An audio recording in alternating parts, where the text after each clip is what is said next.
नमस्कार दोस्तों, आज हम आपको नागपंचमी की एक बहुत प्रसिद्ध कथा सुनाने जा रहे हैं। एक नगर में एक सेठ जी रहते थे। उनके 7 बेटे और 7 बहुएं थीं। इन 7 बहुओं में से 6 बहुओं के तो पीहर थे, लेकिन 7वीं बहू के पीहर नहीं था। जब वह गर्भवती हुई तो उसे घेवर खाने की इच्छा हो रही थी। उसका पीहर नहीं था तो वह पानी भरने गई, तब एक घेवर चुरा कर ले गई। वहाँ जाकर पेड़ के नीचे घेवर रख दिया और सोचा कि पानी भरकर आराम से घेवर खा लूँगी। जब वह पानी भरकर घेवर लेने गई तो वहाँ घेवर नहीं मिला। उस पेड़ के पास एक बाबी थी, उसमें एक नागिन रहती थी। वह नागिन भी उस समय गर्भवती थी। घेवर को देखकर नागिन की इच्छा उसे खाने की हुई और उसने घेवर खा लिया। उस नागिन ने सोचा कि यदि साहूकार की बहू मुझे गाली देगी तो मैं उसे डस लूँगी, और यदि कुछ नहीं कहेगी तो इस बिना पीहर की लड़की को पीहर दे दूँगी।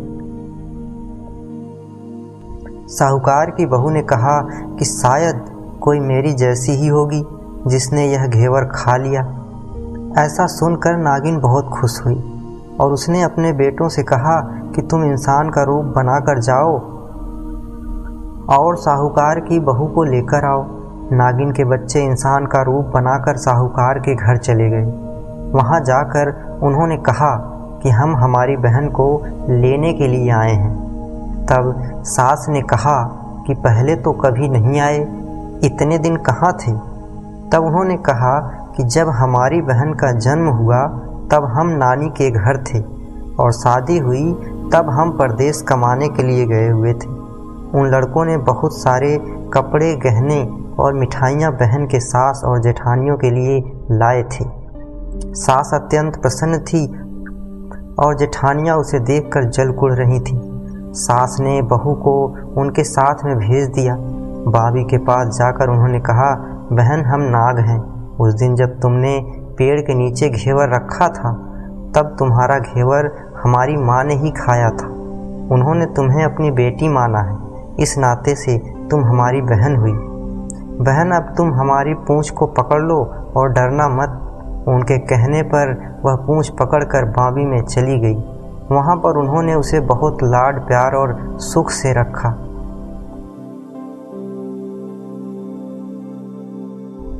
वहीं पर उसने एक लड़के को जन्म दिया। जब उसका लड़का थोड़ा बड़ा हुआ तब की बात है, पड़ोसन ने साहूकार की बहू को सिखा दिया, अगर तू तेरी माँ की इतनी ही लाडली है तो तू तेरी माँ से कहना कि आज तो नागों को दूध मैं ही पिलाऊंगी। पड़ोसन का ताना उसे सहन नहीं हुआ। वह माँ से जिद करके नागों को दूध ठंडा करने लगी। अभी तक दूध ठंडा नहीं हुआ था, उससे पहले ही उसके बेटे ने घंटी बजा दी और घंटी की आवाज़ सुनकर छोटे बड़े सारे नाग दूध पीने के लिए दौड़ पड़े। जब उन्होंने दूध में मुँह लगाया तो बहुतों का मुँह जल गया। तब नाग क्रोधित होकर बोलने लगे कि हम बहन को काटेंगे। उसकी माँ ने उन्हें समझाते हुए कहा कि इसे मत काटो, यह तुम्हें आशीष देगी। थोड़े दिन बीत जाने के बाद पड़ोसन ने फिर से ताना मारा कि यदि तेरी माँ तुझ पर विश्वास करती तो तुझे 7वें कोटे की चाबी देती। उसने माँ से जिद करके चाबी ले ली और जब ताला खोला तो अंदर झूले में बाबा नाग झूल रहे थे। उसने बाबा नाग से कहा, सत सिया राम बाबा। उन्होंने कहा कि तूने सत सिया राम कर लिया, वरना मैं तुझे डस लेता। तब उसने कहा कि आप तो मेरे पिता हो, मुझे कैसे डस सकते हो? नाग देवता ने उससे खुश होकर उसको 9 करोड़ का हार दे दिया।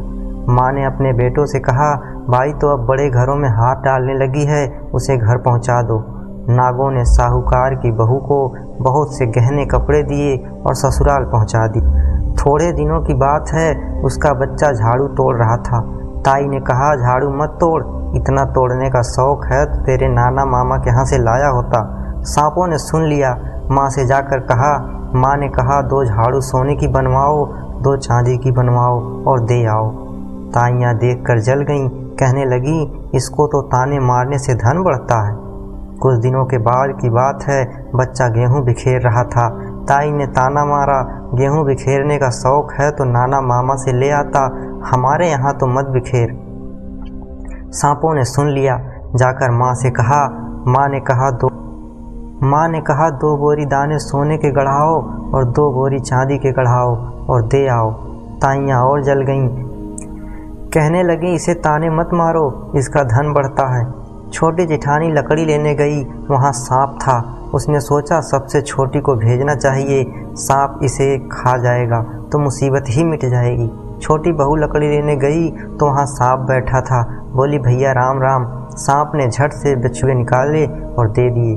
बहन पहनकर छम छम करती चली आई। जिठानियाँ देखकर जल गईं। 2-4 दिन बाद पान की गड्डियों में एक सांप देखा तो बड़ी जिठानी ने सबसे छोटी को पान लेने भेजा। उसने सोचा आज अवश्य सांप काट लेगा। सांप को देखकर छोटी बोली, भैया घर का क्या हाल चाल है? घर में सब ठीक तो हैं? सबको मेरा राम राम कहना। सांप ने मुंदड़ी पहना दी। जिठानियाँ फिर जल कुड़ गईं। उसका पति दुकान से आया तब सबने उसे सिखा दिया कि तेरी बीवी के तो सांप बिच्छू से दोस्ती हैं। साहूकार का बेटा अपनी बीवी से रात को कहने लगा, सच सच बता, सांप बिच्छू तेरे क्या लगते हैं? तुझे काटने के बजाय गहने देते हैं। बीवी ने कहा, वो तो मेरे भाई भतीजे लगते हैं। फिर उसने सारी बात अपने पति को बताई। पति ने कहा, तो क्या तेरे भाई भतीजे तुम्हें ही बुलाते हैं? कभी अपने जमाई को यानी हमें तो बुलाते नहीं हैं।